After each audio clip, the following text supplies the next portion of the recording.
কালকের একটা ভিডিওতে দেখিয়েছিলাম কুয়ার মানে ওয়েলের যেটা হয় সেটা তার যে নিউ মানে প্রথম সেট আপটা যে করতে হয় কিভাবে করতে হয়।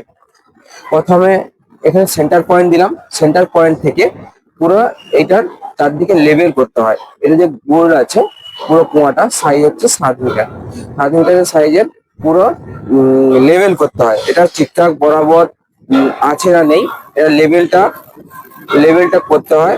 আর এইটার সঙ্গে এইটা লেভেল করার সঙ্গে সারিয়া মানে রড বাঁধবে।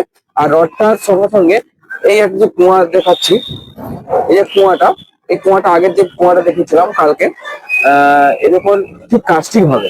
কাস্টিং হওয়ার পরে পুরো কুয়াটা সিঙ্কিং হবে। আর সিঙ্কিং এর পরে আর এই যে কুয়াটা আছে, এই কুয়াটা পুরো পুরো সারিয়া দিয়ে রড দিয়ে পুরো সিঙ্কিং হবে। আর এখানে সিঙ্কিং এর মধ্যে পুরো এই কুয়াটা টোটাল 42 মিটার 500 পুরো নিচে যাবে, পুরো নিচে যাবে।